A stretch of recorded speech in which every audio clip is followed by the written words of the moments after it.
whatever. Don't Do we be want to pressured. introduce ourselves first? That would be wonderful. You start. Me? Yes. I'm Sean Busby, had Type 1 for 11 years, and then professional backcountry snowboarder. I'm Sierra Sandison, and I'm known for wearing my insulin pump at Miss America, and I'm the current Miss Idaho. Oh, I'm Jasmine. I've had diabetes for 16 years, and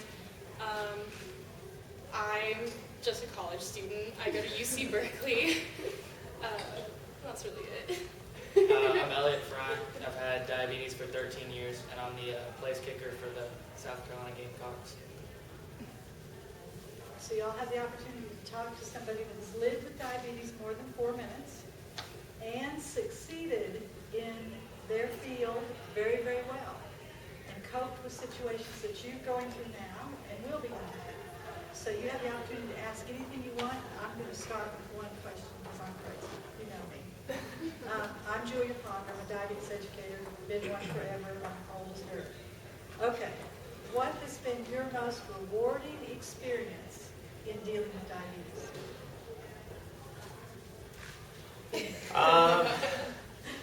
I would say just the community and network of people I've met and like friends. I've literally some of my best friends that also have Type 1, and I wouldn't have known them if it wasn't for this disease, and it really allowed me to get to know them. And then the other thing is that it's taught me a lot about myself. It's taught me a lot about my body and how it interacts with different things. As an athlete, just being able to feel what certain foods do to you and what your energy feels like, that's been, I kind of look at it like an advantage in that sort of sense for sports. Okay, let's see, rewarding experience. I would agree with the building friendships with other people. One of my best friends, I met this year, and she lives in Cincinnati, and like her friendship to me is now priceless, and I wouldn't like get rid of diabetes if it meant losing her. And then in addition to that, I usually, in my speech I usually give, I talk about how diabetes, first of all, makes us stronger as individuals, because like we do things that we never thought we could do, like without diabetes, and we're doing it with while living with this disease. But more importantly, it gives us the power to make a difference in other people's lives, whether it's like going to Children's Congress, or for me, like being able to go to Miss America and be an example for little girls by wearing my insulin pump. So, I would say that my most rewarding experience has been in all my years as a diabetic. I really tried to be a mentor, and I'm a camp counselor. I joined this group called Insulin Angels, where we go to hospitals and visit newly diagnosed kids. And just seeing like the difference I can make in someone else's life by showing them, how everything's going to be okay. Especially like when I went to the hospitals, these parents don't know, even especially if they don't have any history in their family, they have no idea what the future is going to hold. And some of them just break down crying when they realize that 16 years down the road, their kid is still going to be strong and happy and live a normal life. And so I think that's always been what I think of when I think of the rewards of diabetes. Yeah, I never knew how big of an impact you could have on younger kids with diabetes until I got to college, and I've gotten messages from parents and kids. A lot of parents like saying, we didn't want to let our little 8-year-old kid play any sports because we were afraid that something could go wrong being a diabetic. And I've got a lot of messages from those parents saying that now watching me play on Saturdays and stuff, that it lets them know that it's okay to let their kids compete in sports and play even with diabetes. Another question, anybody? Okay, this is the educated Nika now. What's one piece of medical equipment that you could not live without? What's your favorite one, and do you use it? I hope you do. Well, insulin. No, I would definitely say my glucometer. I like to know everything that's going on, and it's really what has just by being able to check, that's what keeps me unrestricted from everything. Just knowing what my number is and where I'm at. And so, yeah. Keeps you informed. Good. I really when I go through diabetes burnout, I don't really have a problem giving boluses, but I hate checking my blood sugar. So my Dexcom has really helped me get through burnout periods. Do you guys all know about the Dexcom? Does anyone not know about the Dexcom? Okay. You don't know about it? No. Okay. Do you have diabetes? Yeah. Okay. So it's it has it measures your blood sugar for you every 5 minutes, and then it puts it on a graph. So when you're learning to drive, do you drive yet? No. Okay, so I get a lot of questions from parents what do I do? My kid's about to start driving. What are the rules I set in place? And obviously you should test before you drive. But the neat thing about having a CGM is that if you test and you're 120, but you're going your blood sugar's dropping really quick, you don't know that. Where with the Dexcom, it'll give you the direction because you see where it's going and it tells you how quickly it's changing and stuff. So that's really cool. And then obviously it alarms in your sleep if you go low in the middle of the night, and I don't know, it helps with everything, exercise, blah, blah, blah, blah. And then my insulin pumps really helped me. I was kind of scared to get one at first because it's a machine on your body and it's attached with tubing and it's kind of awkward to have. But now it's actually, now that I've had it for a long time, I feel like it's almost easier for me than having shots, or less embarrassing, because when you pull out your shots, I had to pull up my shirt and everyone's oh my gosh, you're giving yourself a shot. Oh my gosh, ew, that's so gross. With my insulin pump, especially since it's touchscreen and stuff, it just looks like I'm texting real quick and then I tuck it back away. No one really notices. I would also have to say my Dexcom, because I didn't use one until my second semester of college, which just happened. But I had pretty good control my whole life, and then I went to college and suddenly the food was different and my parents weren't there, and I had to manage everything myself, and my blood sugars were just going all over the place, and I had no idea what was happening. Well, I didn't know what was happening. I wasn't as closely monitored as I was in high school, but my parents convinced. At first, I really fought getting a CGM because I hated being the idea of being attached to something, even though it doesn't have a tube. I didn't like having the sensor in me and then having to carry around the thing, and then it beeps all the time. And so I really fought getting it, but then after a semester of college, my blood sugars were just they were good sometimes, but they were mostly high, and then I'd correct too much, and then it would go low, and then I'd over-correct for the low, and then I'd go back high, and it was just this roller coaster. So I finally relented and got a Dexcom, and it's just so much easier knowing what my blood sugar is all the time and seeing the trend graph, and at first I was well, this doesn't help. Now I just can see how terrible my blood sugars are all the time. This really doesn't give me any peace of mind. But then as you continue to tweak, the things that are wrong, then it's actually really rewarding to see the flat line at the end when you finally get it right.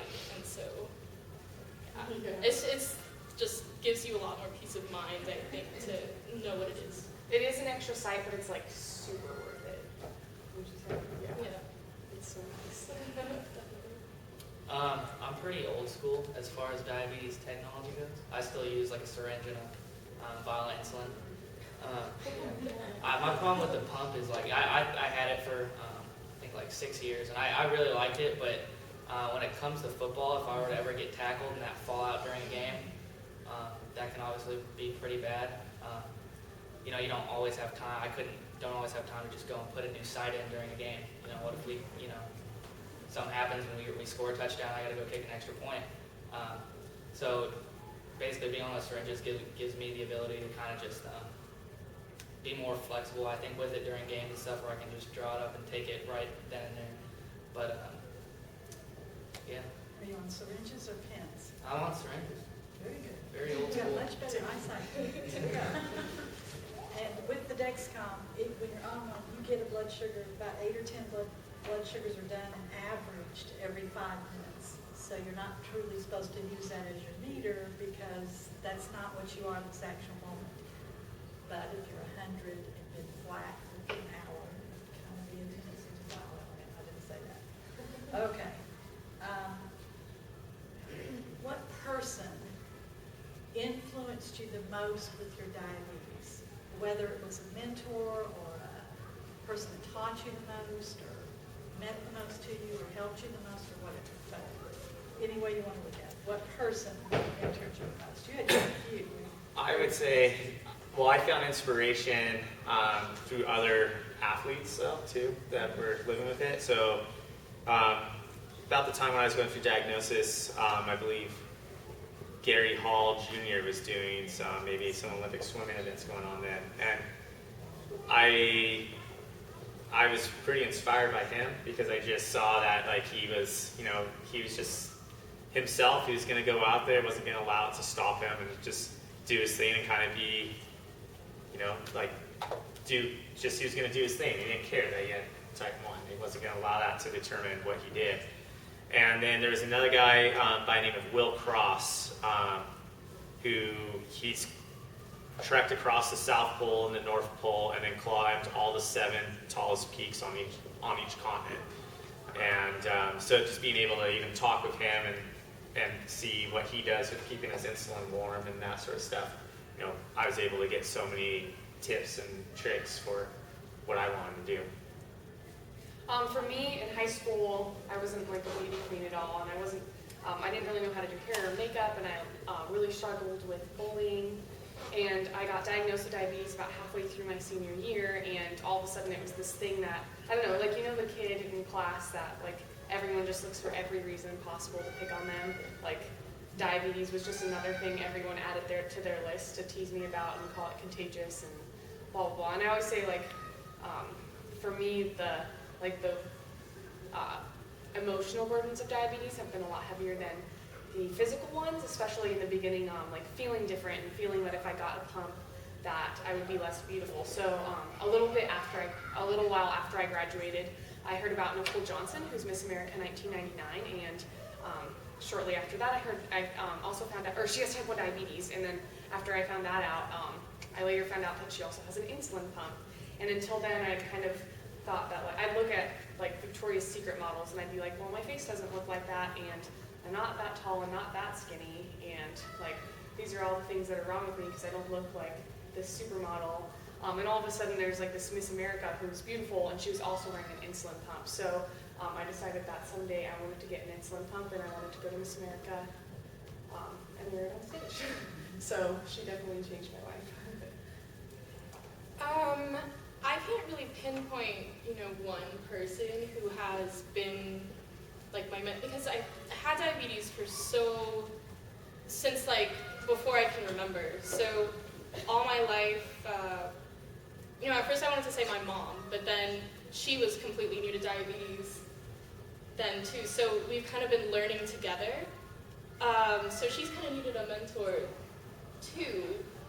And she wasn't really like a mentor as much like as a support for me, and like someone who was always there by my side and like volunteering with me and looking for new opportunities for me.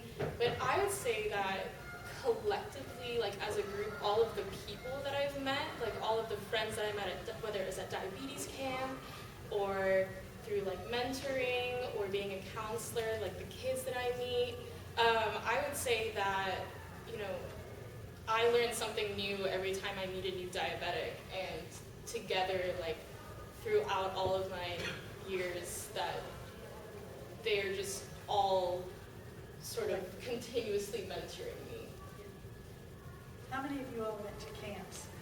I was 18. I went, right after I was diagnosed, I went and volunteered at a camp called Camp Bearskin Meadows in Southern California, or Central kind of California, the whole entire summer to see how kids lived a bit. Since I was 19, I had no idea. So.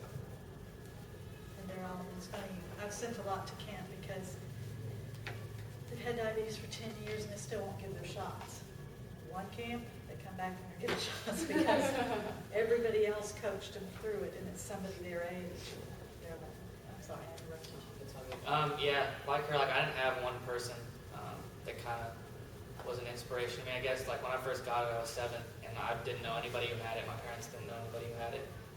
But like she said too, going to Camp Sweeney for me really, showed me that, I wasn't the only one that had it. Everybody there and all the, the medical staff making you, really teaching you how to control your diabetes was probably a big part. Questions? What was the biggest thing that you had to do to alter your lifestyle because of diabetes? How did diabetes alter your lifestyle? What did it change? For me, being diagnosed later in life, just being 19 years free of it, really having to, it's like being born again into this new body, and really having to, like, right then and there, just be this new person. That was obviously the biggest change for me. But I knew from my experience of being misdiagnosed, what it felt like to not take care of myself, and so it was easy to do that transition. The hardest thing that I faced was, I feel like anyone that has a chronic disease such as type 1, you're going to face burnout. And the best thing that I've come to dealing with that, or like any sort of depression from it, is just being able to talk with others that have it, just from meeting them at either a camp or a summer camp or wherever it may be, just being around others that have type 1. It's like a breath of fresh air. It makes me go home and just be re-energized to continue to take care of myself. I think the biggest change we had to do, right? Obviously, like, your life changes, like, managing blood sugars wise, but again, back to Nicole Johnson before, I realized that she was beautiful with a pump, and so could I. There was, like, a lot of things about myself that I was self-conscious about, that I'd been made fun of before, and I realized that those things, they made me different, but they also made me unique, and so I eventually learned to love them. And so diabetes, in a way, kind of gave me new confidence, because I saw her wearing her insulin pump, and then began to get my own insulin pump and love my own insulin pump, as well as all the other things that I'd previously tried to hide. And I wasted a lot of time throughout high school, like, trying to hide who I was and be more like the cool kids. And when I came to terms with, like, my insulin pump, I then also came to terms with, like, all the other things that made me different. Like I said, I was diagnosed when I was 2, so I think it was more of a change for my parents than for me. They'd never known anything about diabetes, and all of a sudden they had to give their 2-3-year-old insulin injections, like, 6 times a day, and that was really scary for them. But they've been really, like, strong about it, and I mean, now it's just like a daily part of life. But I personally didn't have to change much about my own life. You didn't get a vote at 2. I didn't get a vote. I have no recollection of what happened before. But Sean was actually speaking earlier today about like, responsibility, and that kind of resonated with me, because, like, I felt I did have to be very responsible at a very young age, whereas I probably wouldn't have had the same responsibility or any of those responsibilities at, the age of 5, 6. When I went to like, my first sleepover, a lot of kids, like, for their parents, it's scary letting their child sleep over at their friend's house for the first time, but, like, for my parents, it was like a life or death kind of thing. Like, if something goes wrong, like, it can really go wrong. It's not just about homesickness. It's not just about, will she sleep through the night or embarrass herself in front of, like, her friend's parents. It was, like, a medical issue. And so I do think that, like, how my life would be without diabetes versus how it is with diabetes, like, the responsibility is, I had to make a lot of more serious decisions, like, as a very young child. So. Yeah, so I was diagnosed when I was 7, and I think the biggest thing, especially at the time, was I just hated not being able to eat whatever I want, whenever I want, You have all your friends, and they're like, let's go get donuts and stuff, and then you have to, maybe you'll eat a donut, but you have to count your carbs, you have to test your blood sugar, take insulin, all that stuff, and that really annoyed me at that age. I was really bad. It's annoying at any age. But, with that came, like she says, you do have to grow up a lot quicker. When you're 7 and 8, 9 years old, and even older, but while all these other kids are just running around eating whatever they want, you have there's a science behind it. You're testing your blood sugar, figuring out basically math equations in your head for how much insulin you have to take and stuff like that. So really, I think it makes you grow up a lot faster. Mature decisions much quicker. I tell all my patients, I say, if you follow the diabetic diet from any age on, your cardiovascular health for the rest of your life is so much healthier. But you all can handle a lot of life at a much earlier age. She has a question. Oh, go. I heard y'all talk about a burnout. What is that? It's just kind of when you get sick of dealing with your diabetes, so you just stop testing and stop giving yourself insulin, and you get really sick, and it's just really bad for you, and your A1C goes up, and you just are done. It's and something you better never revisit. Learn from your mama. Unfortunately, diabetes is not a part-time thing. It's not take a pill in the morning and be done. It's not even pay attention to just this meal. It's every meal. I tell everybody that's a diabetic, it's a full-time taking care of it. It's not, if you want to eat 3 meals, it's going to be 3 meals, but you got to pay attention to what you're doing. It is full-time. And burnout, if you get sick of it, You just you have might to burn out motivation. 1 meal, you might burn out a couple days, but it's detrimental pretty quick. So, It's like, you go to school for the whole year, right? And that last 3 weeks, Summer. you're just so, I'm done with school for right now, I just want to quit. And then summer comes along, it's all fine. But with diabetes, you don't have that summer off. It's continual, so it's hard to not be burned out on it. does that make sense? You can have burnout with work, and cooking, you can get sick of it. I wanted to ask too. There's another question, sorry. Oh, If you could go back in time to the day you were first diagnosed, what would you tell yourself? I think now looking back, it's was one of the most important things that happened to me, not just because of Miss America and the opportunities that have come from that, but because of the way it's made me stronger and the friends that it's brought to me, and like you said, it makes you more responsible, and it makes you more aware of what's going on in your body, and then also that I could still live a normal, happy life, because I thought I don't know, the thought of shots every day for the rest of my life back then seemed so overwhelming, and now that I've dealt with shots and I've dealt with the pumps, it's almost become more, it's not, it's more like brushing my teeth every day at night. Obviously it's a lot more work than that, but it's just it's part of my life now, and it's not as big a deal as I thought, and everything turned out okay, and I didn't think it would. What about you guys? Well, that's actually a point that I bring up when I do go talk to kids in the hospital. I often tell their parents that if I could go back to the day that I was diagnosed and reverse the diagnosis and not be diabetic and live my entire life all over again without the diabetes, I wouldn't do it. Just because the opportunities that have been presented to me and the friends that I have made, some of my best friends in the world and all over the world. I have really good diabetic friends in Denmark, and because I went to this conference for diabetics, and I wouldn't have gotten that opportunity if I was just normal. I wouldn't have made those friends at camp, and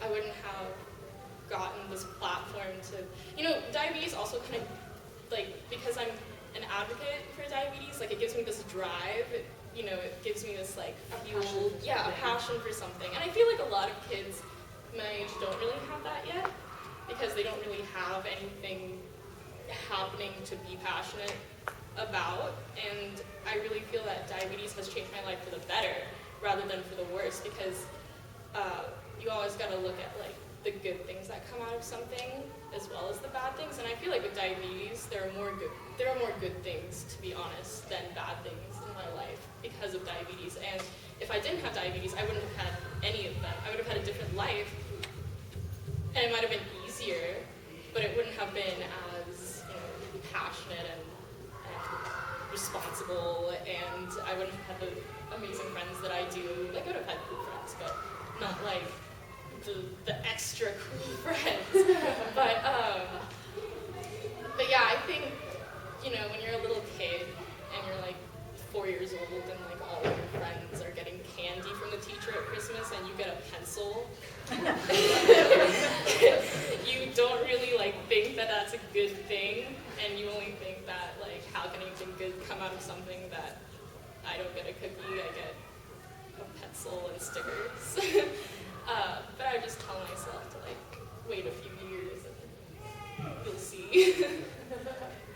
Yeah, I definitely, I wouldn't change it. I want to go back and change my life to not have diabetes. That's not to say, I'm ready for a cure right now. That would be nice. But definitely, like all the experiences that have come from diabetes, and like she said, all the friendships you make, definitely kind of make it worth it. Yeah, I'm on board with all of them on that. I've told my friends this, it's like I won't take a cure until you guys get cured first. And I would just tell myself, like, you're gonna make some of the best friends that you've ever known. Like, you think you have great friends now, but just give it a little time and just be involved and be engaged with others. And I really appreciated how it gave me how it just made me want to be involved. Before I was diagnosed and I was just snowboarding and doing that thing, it was like, it didn't mean anything. But now to be able to continue snowboarding and actually have meaning to my life, and being able to work with kids or teens that also have the disease, like, it's an unbelievable feeling. So it's great to just be working with other people that have it and that go through the same thing that I go through, and I learn from them no matter what their age is. And so I would just tell myself, I think life's, it's going to be challenging, but it's in the long term, it's going to be much better than it was before. Did you have your question? Sure. So in my experience with diabetes, I've found that when I'm stressed or anxious or going through some kind of competition, it tends to wreak havoc with my blood sugars. And I think that you guys really probably deal with more stressful or serious competitions than I do. So I was curious if you had any recommendations or advice on how you deal with that, or if that's something that impacts you on a regular basis. It's funny you said that, because I've done a lot of talks, and so for me, getting up and speaking isn't much of a deal. But I noticed, like, with the music playing down there during lunch and getting ready to go talk, I actually could feel like my heartbeat just like pounding on the other side of my chest. I kept on looking at my CGM to see, like, man, am I spiking or what's going on? And I noticed, that adrenaline, I still get hit with that. And I'm curious to hear about, if you do pageants and all that, I'm sure it's the same as like getting up and speaking, but then you have your Miss America, and that's such a big event. Like, I can't imagine, like, I've been on top of mountains and peaks, and we've had like avalanches rip out and stuff, and my blood sugars are just chaos, and I can't deal with that. But then, like, that's a short amount of time, and you can recoup. But that's definitely something that I'm still learning the tips and tricks of that, and trying to predict them, and trying to like recenter myself and just try to relax. But you could probably speak really good to that one. I don't usually get like stage fright, whether speaking or at competitions, but I kind of get like, I'm like on like 4 or 5 planes every week, and I like get anxious during turbulence, and I haven't really seen, like, that's the most stressed I ever get, so I haven't really seen blood sugar spikes there. But at Miss America, first of all, we were getting like 3 hours to 4 hours of sleep every night, so that like could have come into play too. And then I was purposely trying to keep my blood sugar between 150 and 180, because I really didn't want to have to deal with lows, whether it was like on live television or interrupting a rehearsal with 50 other girls and like 10 choreographers or more. So I didn't want to like inconvenience everyone. So I purposely kept it 150 to 180, and it was probably a little easier because of anxiety. And then the actual night of Miss America was the only night I've ever felt like severe stage fright. And it was also like there was only like 15-minute like costume changes, so there wasn't really time for me to check. But I was like 150 at the end of the night and at the beginning, so I don't think it did too much to it. The most stressful thing I have to do at Berkeley is just take exams. Yeah. Berkeley is known for like really hard exams and no grade inflation, so in fact they deflate your grades. Yeah. So my biggest thing like before going into an exam is like making sure like I'll start checking my blood sugar like 2 hours before the exam is supposed to start, like every 30 minutes. I'll check my blood sugar, and I want it, kind of the same range as you, like 150 to 180, because I don't want to go high during an exam because then I can't focus and like You want to be high enough to like be able to focus, but not. yeah, but I don't want to go. I know I don't want to go low because that's even worse. And actually at Berkeley, I get extra time for being diabetic, so that's really helpful. I'm allowed to like bring in like my stuff. Like if my blood sugar goes low, like that allows me like extra time to like correct it, and or like if it's high to like wait a little bit for it to go low. And I don't know if every. I went to University of Utah, and it was the same thing. It was the same Yeah. thing. Yeah. Yeah. Yeah, It's so- a lot. yeah. Okay. It's supposed to be. Awesome. You have to work it out Some ahead of colleges time. don't. You Yeah. gotta know Yeah, time. I had to like apply for it and stuff, but it was definitely worth it because then I could check my blood sugar during exams without worrying about beeping. And it was a smaller group of students, so the proctor could see exactly what I was doing instead of like having that scare where the teacher thinks you're cheating because you're checking your CGM. I actually had a proctor come like look at what I was doing, but then when he saw that it clearly wasn't a cell phone, he minded his own business. But I don't know. I don't really see like spikes so much when I get stressed. For some reason, that's never something that I've experienced. But I definitely do try to monitor it so that it's not in a bad place when I have to do something important, like take an exam, or like I used to do theater in high school, and before a play, I would be checking it all the time before, curtain, so that I knew that I wasn't going to go low on stage because that would be the worst thing ever.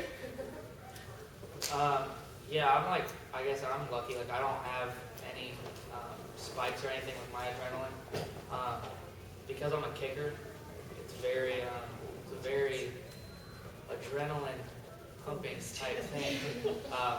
Like my first game with North Carolina, like I was talking to you about earlier, when I went out there, I mean, I was very, very nervous. I mean, you have like 80,000 people just all watching you, and I was a true freshman at the time, and it was also the first game of the whole entire college football season. So I think we have like a viewing audience of like 3 million, and I was just, I was not, I was shaking everything, and luckily I didn't have, my blood sugars were fine and everything. So I guess I don't spike from that or anything like that. But like they said too, I try to keep my blood sugars between 180, like exactly what she said, 150 and 180 during the games, just because, like they both said too, if you go low and I can't imagine just how much, just with the way college football is and how much money is on the line and all those games, how much money is put into all that.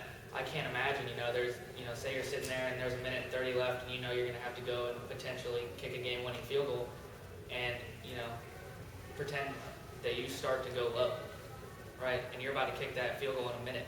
Whether you grab a Gatorade or not, you're not going to be up, your blood sugar's not going to be good enough in time.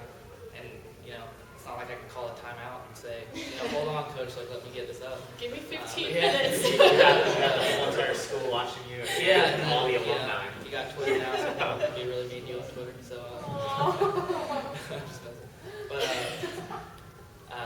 But yeah, you have all that, so that you definitely have to keep your blood sugars going for that. I think kind of what you're saying too is a good preparation for the stuff. You don't go into an athletic thing or performance or a speech or anything right at 65 or 70. That's okay if you're sitting there, but not, it's time to eat. You should go in and have a little bit more. I've got some physicians that I work with that you should never be over 120, ever, ever, ever. And I'm like, right before running 3 miles, you really do. Not like saying to the patient, just let it go a little higher just to be, but to prep for it, knowing what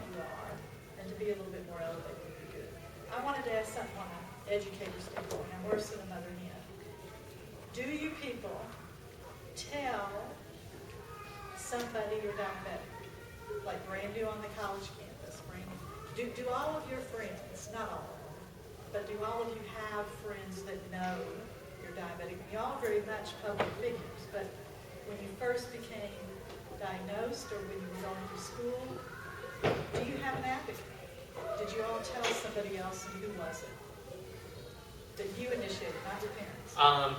When I was diagnosed, if you didn't hear my story earlier, I was misdiagnosed as a type 2, and it was just it was a horrible nightmare. So when I was correctly diagnosed, I was super open and blatant about it. Like, I would go into restaurants, I'd give myself shots right there. I just didn't care, and I just looked at it from an educational standpoint, and just seeing like no one should have to be misdiagnosed. So yeah, I am really open to it, and then I've also have come across people in my life with it, like no matter what I tell them, they can't grasp what I'm telling them. They're so used to the media version of diabetes, and they just always assume type 2. You know, I get those comments where like, I don't understand, you're an athlete, how do you have, or you can't eat that. I'm like, dude, I've told you this so many times. I can eat that, you know. And so I've kind of learned who those people are in my life, and you know, I try to stay away from them because I've tried doing that educational component, but it's worthless with them. So, but yeah, I'm very open and blatant about it. And you would think it helps, but I hear what you're saying too. You're educating others, and it's getting them past the hurdle. And us educators appreciate. You know, a big struggle I face, at least in my sport, in the industry, is because in the snowboarding ski world, you know, any sports world, people are like, they hear the word diabetes and they just assume type 2. They don't, so they already have this mindset. And so I have found that a challenge with, like, if I'm in a discussion with a new sponsor, basically I had this GPS company that was wanting to work with me. We met, and they're getting to know me, and we're talking back and forth, kind of going over my resume and what I've done snowboarding. And then the team manager, the head of marketing, said to me, he's like, "Whew, I thought you were just all about diabetes." And I finished the conversation nicely, and I decided I'll never work with that company again, because to even say something like that, I'm thinking, as far as you as a company, at least I'm involved in the community and doing something, unlike so many of your other athletes. And so in the snowboarding world and that industry, it can be very picky, and so I'll have to kind of guide the conversation into it instead of being like, "Hey, I'm Sean Busby, I have type 1 diabetes." It'll be like, you know, "Oh, I also have type 1 diabetes, so you know the difference between type 1 and type 2. And then they're like, "No," and then it's just a nice easement into it. What was the question? Who have you told that you're diabetic? Oh, Did you yeah. initiate it? Okay.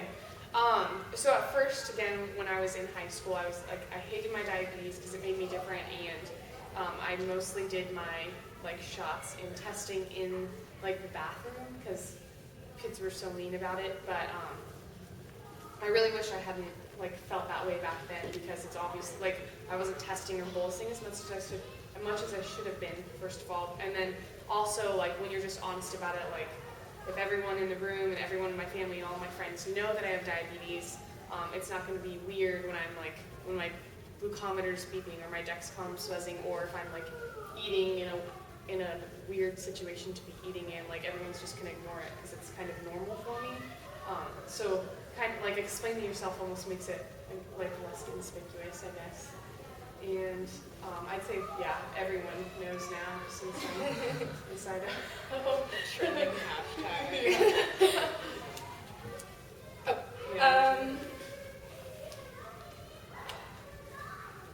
who do you tell? Yes. So I've never really had a problem telling people about it. I was like the kid who like every year my mom would come in and like she would come in with like Ruby the bear and Rufus the bear. And they still give those to you every night. Yeah, with the patches. And And like the books, like Jason goes to school for the first time with diabetes, and like read it to my entire grade, and so that they would all know. And then like I was the kid who like went to the nurse's office every time someone brought a birthday snack. So I was never very shy about it. I think because I went to the same school for 15 years, and I started going to that school like right after I was diagnosed, really, like maybe a year later. And so a lot of like my friends grew up knowing that I had diabetes, and so I had a very comfortable, foundation. Like these kids have known I've had diabetes for 3 years, and then if someone new comes in, like they're not going to be mean about it because they're new, and like everyone else already knows the drill. So, At Berkeley, did you go to Berkeley with the roommate that knew you were diabetic? Okay, or did you bring this it? is the best story ever. Okay, so I had 2 randomly selected roommates, and no, they weren't both diabetic. That would be even cooler. So it's maybe the second coolest story you'll ever hear. So I had 2 randomly selected roommates, and like I was, telling them that I was diabetic, and like I had to tell them pretty soon because we were thinking of getting like a mini fridge, and I had to say like, oh, by the way, like some of that is gonna have to be reserved for my insulin.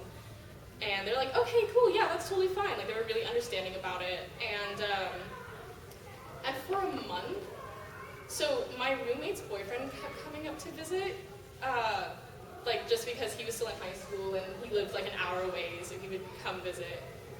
And one day I overheard their Skype conversation, and he was like, so have you told her yet? And I was like, wait, Hannah, have you told me what? And she wouldn't tell me. She wanted me to guess what I was supposed to figure out. And a month into the semester, it finally clicked that her boyfriend had diabetes. And so like my completely randomly selected roommate, her boyfriend had diabetes, and I felt really stupid then because I had been like educating her like what to do if my blood sugar was low. I was like, so 70s, like below 70 is low, Hannah. And she's like, okay, cool, that's really interesting to know. And I feel like, So dumb. I don't know, I was like, I feel like, Hannah, you could have told me. And like when I was explaining to you how glucagon worked, like that would have been a perfect opportunity to be like, oh yeah, my boyfriend has diabetes. But she kind of kept that secret. That 'Cause happened to me. Miss Alaska's boyfriend had diabetes. And I was like checking, and I was like, sorry, I have to like raise your blood sugar. She's like, I know, like Max has it too. Oh my gosh, yeah, but I definitely like I said, I've never been shy about my diabetes, so I like let everyone know, like my roommates know, like the people, like when I go out to dinner with my friends, like I don't hide the fact that I'm checking my blood sugar, like my boyfriend knows, and you know how like, okay, so the new Dexcom continuous blood glucose monitor has like a share option where you can like share your blood sugars with other people, and my mom sees my blood sugar, and then my boyfriend also really wanted to be on my share so that he could like see it, and I know, he's so sweet. He will text me if my blood sugar is high. He'll be like, Jasmine, why is your blood sugar spiking?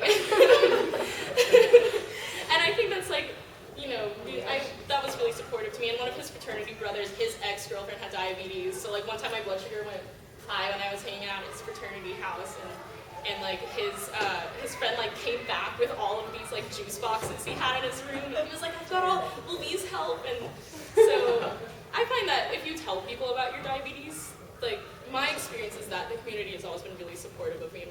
Your true friends will be supportive of you, and if they're not, then they're not worth having in your life. Yeah, I've never been shy about having diabetes. I tell everybody, like, hey, I'm Elliot, I have diabetes. Like, that's like what I tell people when I first meet them and stuff. But as far as like college and stuff, obviously college can be like a really dangerous place for diabetes just because, you're in a dorm and you are with new people that might not know what to do. Whereas, if you go low at your parents' house when you're in high school, your parents are going to run up and see if you're all right, But in college is definitely a lot different. But I've made sure, like my roommates and stuff know everything about it, what to do, and like, I don't lock the door to my room or anything. Make sure that's always open so that, if anything were to go wrong. But I also, with college football and everything, they have like all of our training staff and everything. I mean, they keep me on a really tight leash. like they check my meter every day, make sure how many times I'm testing and everything. So I've got a pretty good group of people. You've got to support that. Yeah. It used to not be the case in sports. That used to be what gave me the hardest trouble, is the coach wouldn't believe the kid saying they couldn't run anymore. And that's why I'm so thrilled to see the Dexcoms, the meters, and you all.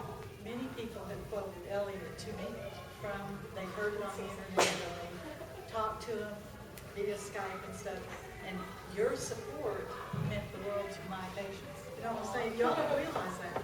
But the fact you were open with it, they're now telling their friends that they weren't. So y'all are an example in everything you do. You're with your verbal. One thing that I've noticed about that is, so my snowboard coach when I was 12, like my very first snowboard coach, who I credit everything to, like the reason why I was able to go pro with the sport and everything, I never knew he had type 1 diabetes. I didn't find that out until a couple of years ago. And so now he comes out and he's one of our main coaches at Riding on Insulin, but he was the type that he didn't talk about it. You know, he grew up in that generation where it was like, oh, you don't really come out and share that information. I had no clue. And I only realized that literally a couple of years ago, and that created this whole full circle situation for me. Whereas like, here was this guy that inspired me so much, and he was like hiding his diabetes because of how he was raised. And now he was my role model. Now I'm being able to show him like, hey dude, like, let's go ride together in Czech. And now he's working with kids and being proud about it. And it was super cool. And I mean, if I would have known that he was a type 1 when I would have gone diagnosed, it would have been even a larger impact for me as far as that transition for me of learning how to snowboard with type 1. We appreciate you all as educators, plus parents, the whole thing, because like he was, it used to be nobody wanted to discuss it. This is for you. Me? Yes. If you didn't have diabetes, would you still want to use Idaho? I probably wouldn't have heard about it because the lady, so I got diagnosed in high school, and there was a boy in my high school who also had type 1. So like I told him that I was diagnosed, and one of his good friends, her mom was Miss Idaho 1993 and is also the director of like I lived in Twin Falls, Idaho. So it's like the Miss Dallas pageant where I lived. So she was the director of the Miss Twin Falls pageant, and like her son told her about my diabetes, and so she told me about Miss America, and that was like how I decided to get into pageants. So probably not. I know we touched earlier on y'all had mentioned making changes to your personal life once you were diagnosed. I know all of y'all were diagnosed pretty wide span in age. Have you found it difficult sometimes for like people around you, family, friends? Sean, like you talked about industries that you set, what's happening to you, like people kind of grasp the concept of what's going on. Like I know Elliot, you said you were 7, so being in elementary school, the kids don't really understand why you're always putting yourself and things like that. So I was just wondering if y'all had any advice or stories or anything like that y'all would want to share. I think the hardest thing for me is when I don't know. You know when you meet someone like a complete stranger, and you like somehow it comes up that you have diabetes, and they're like, oh, like my great aunt has that, and she doesn't take very good care of herself. And I always wonder like if they are just like, if I test my blood sugar in front of them and they saw 250, if they would forever go and say like, oh, I met Miss Idaho, but she doesn't seem like she's taking good care of herself. Or if like a flight attendant like had to serve me orange juice and she's like, oh, that girl's like a really brittle diabetic, or she doesn't like take care of it very well, when that's just life for us. I know like the other day it really hurt my feelings because I had like a really awesome day on my Dexcom where like everything was white except for 3 little like red dots that like dipped really low, like below 75 and came right back up.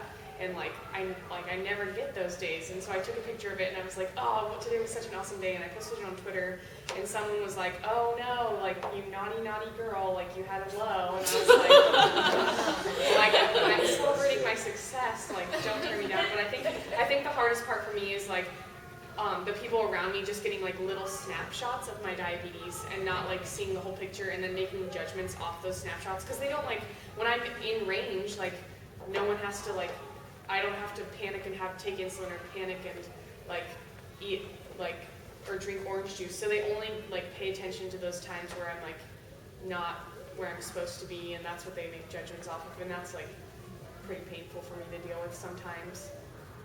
I was going into college when I started dating my wife, so I know the whole thing is just trial and fire. It can be different. Does anybody else have another question? Fun question. What's your favorite low snack? I like juice, and then have you ever tried glucose tablets? I think the wild berry flavor tastes like candy, and I just like eat way too many of them, even when I'm not low. they're like giant Smarties, but like better than Smarties because the flavor's like richer. I don't know. Okay, yeah. I was just going to say I Oh, the Gluco Lift? Yeah, they're so yummy. Okay. My traditional low snack has always been Juicy Juice boxes. And, like, sometimes they scare my friends because I can drink them so fast. Like, they give it to me and then, like, they turn back 2 seconds later and it's, like so empty that it's, like, imploded. And, I don't know, it's just years of practice and dedication to juice boxes. But, I like them because they're just, like, really fast and they don't, like, fill me up and then they don't, I don't know, they're just refreshing. When I was correctly diagnosed, I was so stoked on glucose tabs. I know those are like gross, but I used to give myself purposely insulin so I could eat glucose tabs. But I'm over that. I'm over that stage. I'm far over that. In fact, I actually got a bunch of my teammates really hooked on glucose tabs and showed them as a performance enhancer to like give them a spike. And so we'd be at competitions and you'd see a bunch of my teammates asking for glucose tabs, and I'd be okay my thing. They're at the start gate and hand them out. And then I moved on to like honey because it hit me really quick. It was absorbed into my mucous membranes. There's good products out there that now sell honey in little like packages, and you know how many carbs, but I used to do it really old school. You know those bears that you buy at the grocery store? And I remember the looks I would get at competitions. Like there was this Japanese team there, and they had seen me giving myself an injection earlier that day, and so I know they were already freaking out about that, like wondering if I'm using some sort of enhancing drug. And then I'm standing in the start gate because I'm low, and I'm squeezing this bear of honey,